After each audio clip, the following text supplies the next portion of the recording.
Hello guys, I hope आप लोगों की स्टडी बहुत ही अच्छी चल रही होगी। क्लास 10th साइंस में फिजिक्स पोर्शन में चैप्टर चल रहा है लाइट। तो आप लोग लाइट स्टडी कर रहे हैं। लाइट चैप्टर में दर्पण के बारे में आप लोग पढ़ रहे हैं। दर्पण को आज डिटेल करते हैं।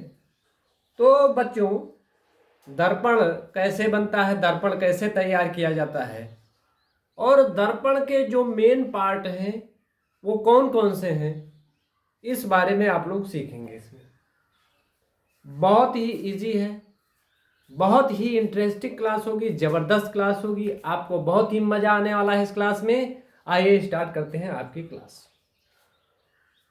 तो बच्चों, दर्पण कैसे बनता है, मैंने बताया था कि दर्पण बनाने के लिए कांच का एक खोखला गोला लेते हैं। जस्ट लाइक ये देखिए, मेरे हाथ में एक बॉल है। तो इस बॉल को सपोज कर लीजिए ये कांच का खोखला गोला है ना गाइस। ये क्या है? कांच का खोखला गोला। तो कांच का खोखला गोला लेते हैं। कांच का खोखला गोला ले करके इसका एक पार्ट कट कर लेते हैं। तो जब इसका एक पार्ट हम लोग कट कर लेंगे, तो जब एक पार्ट कट कर लेंगे तो कुछ इस तरीके से आपको दिखाई पड़ेगा। ये मान लीजिए गोले का एक पार्ट है, तो एक पार्ट हमने कट कर लिया तो इस तरीके से पार्ट निकलेगा। तो इस पार्ट को निकलने के बाद गाइस क्या करेंगे हम लोग, इसमें इसका कोई भी एक भाग, देखिए इसमें दो भाग आपको दिखाई दे रहे हैं। एक आपका उभरा हुआ भाग है ऊपर की ओर, और एक ये देखिए गहरा वाला भाग है अंदर की ओर। तो इसके दो भाग हैं। उस गोले का जो ये पार्ट कट किया गया है, इसमें दो तरीके के डिजाइन हैं। एक अपर ऊपर की ओर और एक इनर इनसाइड अंदर की ओर। तो करते क्या है बच्चों कि इसके किसी एक भाग को हम पेंट कर देते हैं। मैंने बताया था पिछले क्लास में बच्चों कि पारे या चांदी का चूर्ण और उसके बाद आयरन ऑक्साइड उसका पॉलिश कर देते हैं, कलई कर देते हैं। तो इसको अगर हमें दर्पण बनाना है, मिरर बनाना है, तो क्या करेंगे, इसका कोई एक भाग, चाहे इधर वाला भाग और या इधर वाला भाग। अब वो दर्पण मैंने बताया था आपको बच्चों कि दर्पण दो तरीके के होते हैं, दो टाइप के होते हैं। एक होता है फर्स्ट अवतल दर्पण, अवतल दर्पण, और दूसरा होता है उत्तल दर्पण।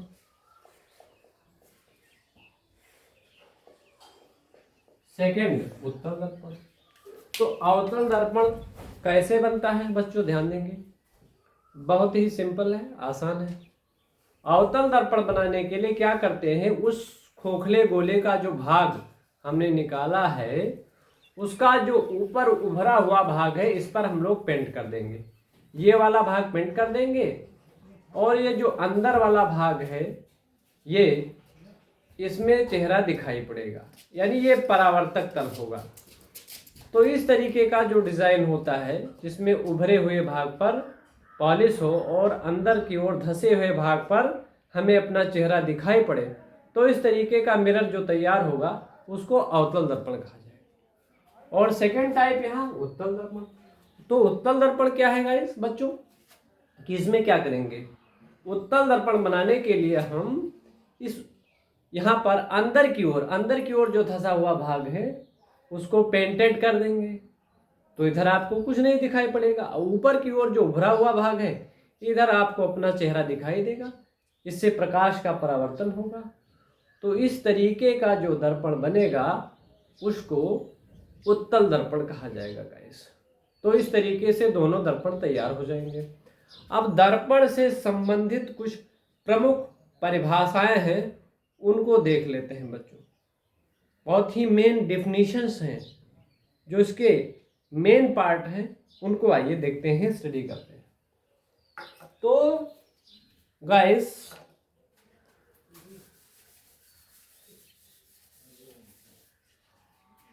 आइए देखते हैं दर्पण से संबंधित परिभाषाएं। दर्पण से संबंधित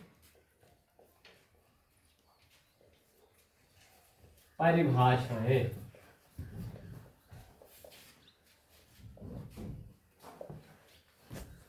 तो दर्पण से संबंधित परिभाषाएं देखते हैं बच्चों, क्या क्या होते हैं। पहले हम उसको बना लेते हैं।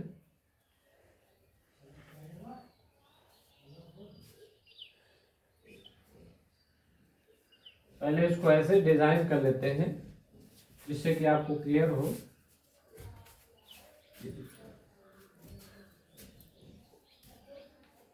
तो दर्पण का जो सबसे पहला भाग है वो होता है ध्रुव।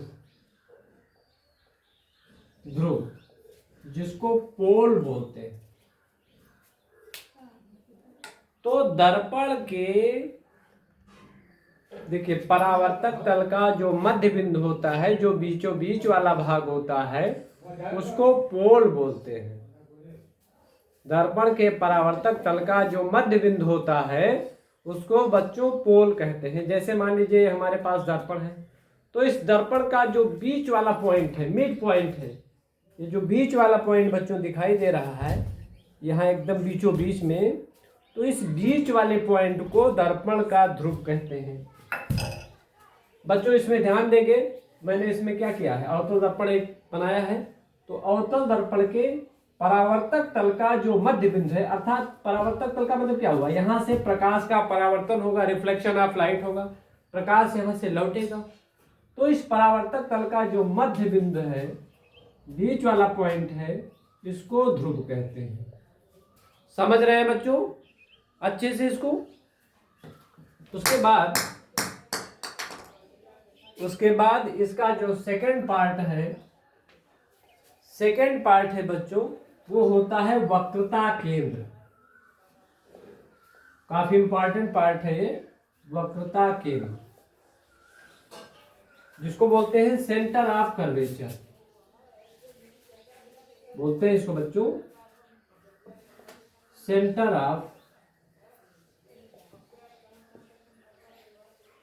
Of curvature. तो ये सेंटर ऑफ कर्वेचर क्या होता है बच्चों, मैंने आपको बताया कि जो दर्पण बनता है, तैयार किया जाता है, वो किसी कांच के खोखले गोले से तैयार किया जाता है।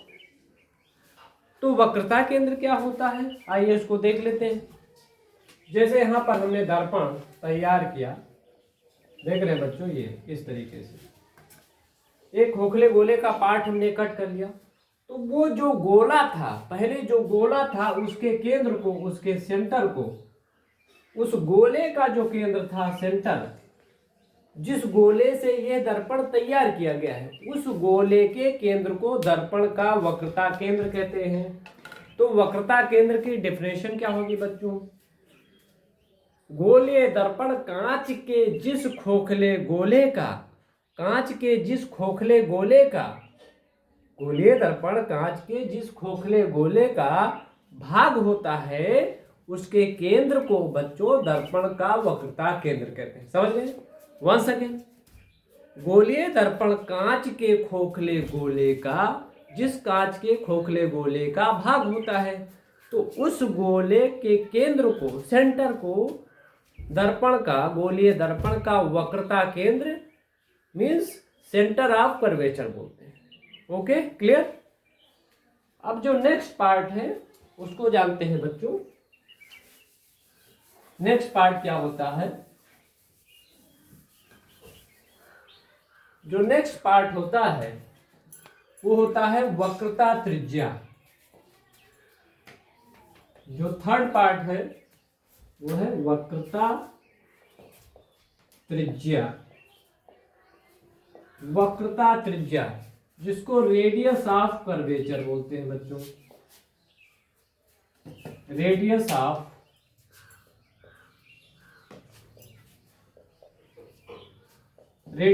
कर्वेचर। तो आइए बच्चों ध्यान देते हैं, ये रेडियस ऑफ कर्वेचर क्या होता है।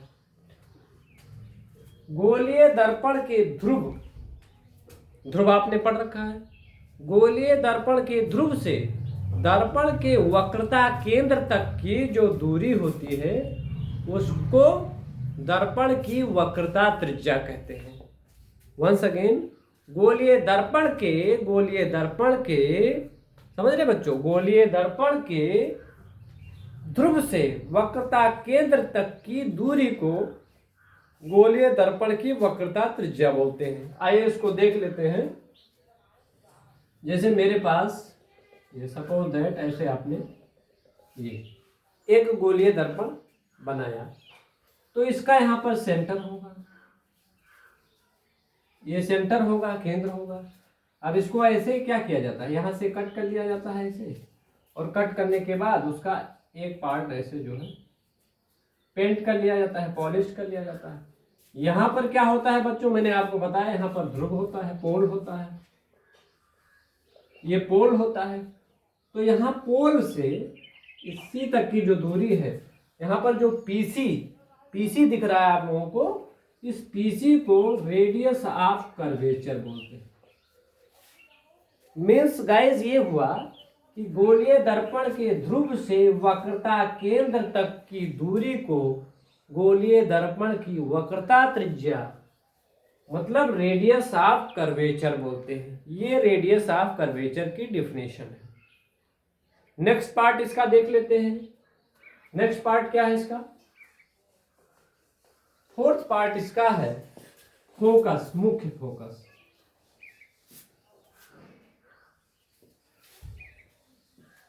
मुख्य अक्ष पहले जान लेते हैं, मुख्य अक्ष क्या है।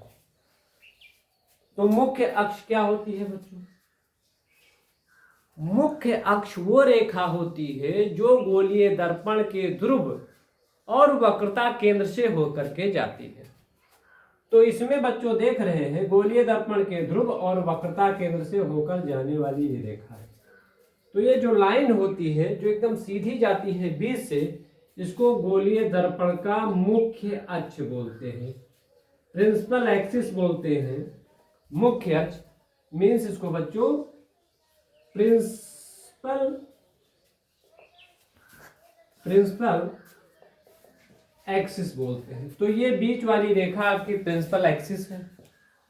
और इसके बाद इसका जो नेक्स्ट पार्ट है, फिफ्थ पार्ट है, वो है मुख्य फोकस। ध्यान देंगे बच्चों, वो है मुख्य फोकस या फोकस। मुख्य फोकस जिसको क्या बोलते हैं, फोकस पॉइंट। फोकस पॉइंट, तो फोकस पॉइंट क्या होता है बच्चों, इसको देखते हैं, इसको सीखते हैं कि फोकस पॉइंट क्या होता है। फोकस पॉइंट क्या है,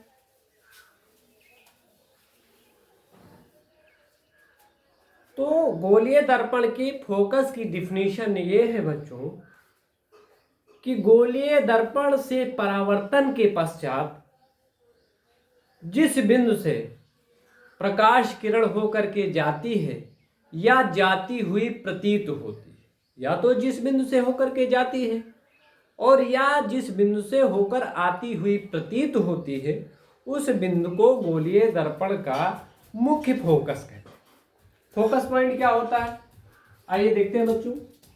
जैसे ये हमने यहां पर एक दर्पण बनाया, अवतल दर्पण। ये कौन सा दर्पण है बच्चों, ये है अवतल दर्पण।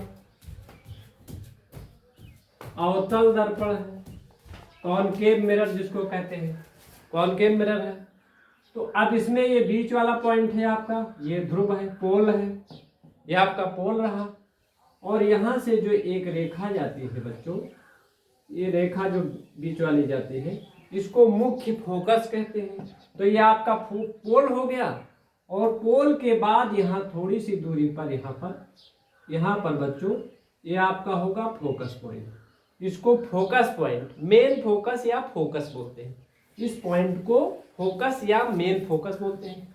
तो फोकस क्या होता है, मान लीजिए इधर कोई वस्तु रखी होगी, तो वस्तु से जब प्रकाश किरण ऐसे जाएगी बच्चों, ध्यान देंगे, ये प्रकाश किरण जब जाएगी तो इससे जब रिफ्लेक्ट होगी, इससे परावर्तित होगी, इस मिरर से जब टकराएगी तो ये वापस आएगी, और वापस कहाँ से आएगी बच्चों, ये फोकस से आएगी।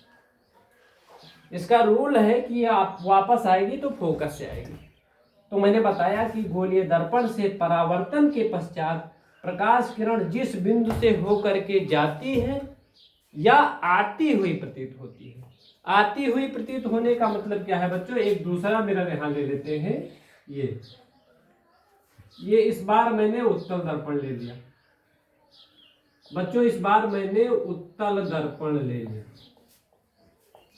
तो उत्तल दर्पण का बच्चों ये वाला ये है मुख्य फोकस, ये आपका पोल हो गया, ध्रुव हो गया, मुख्य फोकस हो गया। अब इसमें क्या होगा, इधर बाईं तरफ से कोई प्रकाश किरण ऐसे वस्तु से जब आएगी, ध्यान देंगे बच्चों, ये प्रकाश किरण किसी वस्तु से आ रही है तो होगा क्या, यहाँ दर्पण से टकराएगी और टकराने के बाद ये वापस ऐसे लौट जाएगी, टकराने के बाद वापस ये लौट जाएगी। तो वापस यहीं से लौट गई प्रकाश किरण, ये मुख्य अक्ष के समांतर किरण गई और टकरा करके वापस लौट आई। लेकिन ऐसा लगेगा, ऐसा प्रतीत होगा बच्चों, ऐसा प्रतीत होगा ये किरण जो है इधर से आ रही है। तो कहाँ से आ रही है बच्चों, इसके फोकस पॉइंट से आ रही है। तो इसमें जो है ये देखिए, ये फोकस से आती हुई प्रतीत होती है। तो उत्तल दर्पण में जो परावर्तित किरण है, गाइस ध्यान देंगे, इसका डायरेक्शन इधर होगा, इसका डायरेक्शन ये लौटेगी। तो इसमें ध्यान देंगे कि ये किरण जो है यहाँ से टकराने के बाद वापस लौटेगी, लेकिन ये इस बिंदु से आती हुई प्रतीत होगी। तो या तो जिस बिंदु से आती हुई प्रतीत होती है और या परावर्तन के पश्चात जिस बिंदु से होकर के जाती है, तो उस बिंदु को गोलीय दर्पण का मुख्य फोकस कहते हैं, मेन फोकस पॉइंट कहते हैं। Okay, clear. अब इसके बाद जो नेक्स्ट पॉइंट है बच्चों, वो है फोकस दूरी। फोकस दूरी जिसको फोकल लेंथ बोलते हैं, फोकल लेंथ। तो फोकल लेंथ क्या होती है बच्चों, आइए इसमें देखते हैं। गोलीय दर्पण के ध्रुव से फोकस पॉइंट तक के दूरी को फोकस दूरी बोलते हैं। वंस अगेन एक बार फिर से देख लेते हैं। गोलीय दर्पण के ध्रुव से ये ध्रुव है, ये फोकस पॉइंट है। तो बच्चों गोलीय दर्पण के ध्रुव से इस फोकस पॉइंट तक की दूरी को, इतनी दूरी को गोलीय दर्पण की फोकस दूरी कहते हैं और इसको हम लोग स्मॉल एफ से रिप्रेजेंट करते हैं, स्मॉल एफ से इसको डिनोट करते हैं। तो यहाँ पर स्मॉल एफ आपका क्या है, ये है फोकस दूरी, दर्पण की फोकस दूरी। और यहाँ भी देख पा रहे हैं इधर उत्तल दर्पण में ये भी आपकी है फोकस दूरी। तो बच्चों आज के लिए बस इतना ही, बहुत ही इंटरेस्टिंग क्लास था ये, और इस क्लास को आप लोग लाइक और शेयर करना ना भूलें और हमारे चैनल को सब्सक्राइब कर लें, जिससे कि आपको नोटिफिकेशन मिलता रहे। Bye bye.